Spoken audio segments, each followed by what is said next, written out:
ये बताएंगे कि आपके घर पर लगे सोलर सिस्टम से बिजली कैसे बनती है और आपके बिजली के बिल में वो कैसे दिखाई देता है और आपके बिल में इंपोर्ट या एक्सपोर्ट यूनिट का मतलब क्या होता है।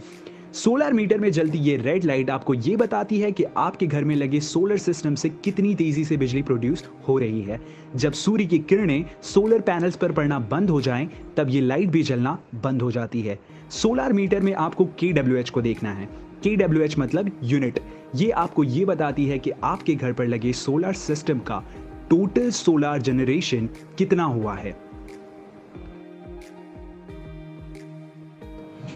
सोलर सिस्टम में लगा बाई डायरेक्शनल यानी कि नेट मीटर आपको इंपोर्ट और एक्सपोर्ट यूनिट बताता है। वीडियो में शो हो रही पहली पिक्चर इंपोर्ट यूनिट की है। इंपोर्ट यूनिट मतलब आपने अपने डिस्कॉम प्रोवाइडर यानी GEB या टॉरेंट से कितनी यूनिट बिजली खरीदी है, जिसका यूनिट मेजरमेंट आपको KWH में दिखाया जाता है। एक्सपोर्ट यूनिट मतलब आपके घर पर लगी सोलर सिस्टम से जनरेटेड एक्स्ट्रा बिजली जो आपने यूज़ नहीं की है, वो आप अपने डिस्कॉम प्रोवाइडर यानी GEB या टॉरेंट को देते हैं। आपके घर के बिजली का bill export unit minus import unit के डिफरेंस से बनता है। आइए अब हम ये समझते हैं कि 3 फेज सोलर सिस्टम के बाई डायरेक्शनल मीटर के लिए इंपोर्ट और एक्सपोर्ट यूनिट को कैसे देखना है। 3 फेज बाई डायरेक्शनल मीटर में आपको सबसे पहले टाइम और डेट दिखाया जाएगा। उसके बाद आपको इंपोर्ट और एक्सपोर्ट यूनिट एक एरो के जरिए दिखाई जाएगी।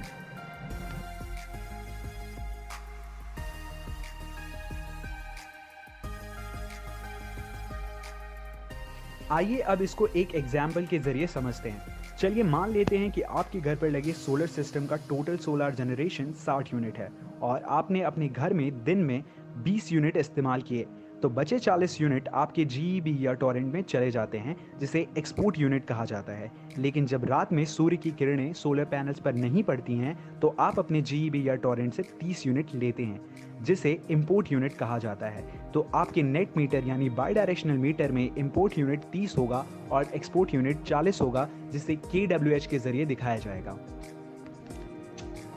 आइए देखते हैं कि आपके बिजली के बिल में इंपोर्ट और एक्सपोर्ट का डिफरेंस कैसे दिखता है और उस पर से आपका बिजली का बिल कैसे आता है। जैसा कि आप देख सकते हैं कि इस बिल में प्रेजेंट इंपोर्ट रीडिंग 6063 है और पास्ट इंपोर्ट रीडिंग 5731। प्रेजेंट मतलब आपके प्रेजेंट मंथ की यूनिट रीडिंग और पास्ट मतलब आपके पिछले महीने की यूनिट रीडिंग। उसी तरीके से आपको एक्सपोर्ट यूनिट भी दिखेगा। यहाँ पर प्रेजेंट एक्सपोर्ट यूनिट रीडिंग 10,204 है और पास्ट एक्सपोर्ट रीडिंग 9,804।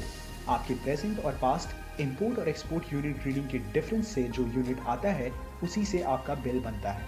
अगर आपका बिल पॉजिटिव है तो आपको उतने पैसे अपने डिस्कॉम प्रोवाइडर यानी कि GEB या टॉरेंट को देने हैं, और अगर ये अमाउंट नेगेटिव में है तो उसका क्रेडिट आपको अपने डिस्कॉम से मिलता है। Thank you so much for watching this video. Stay tuned for more upcoming videos and subscribe to our channel Solence Energy, and also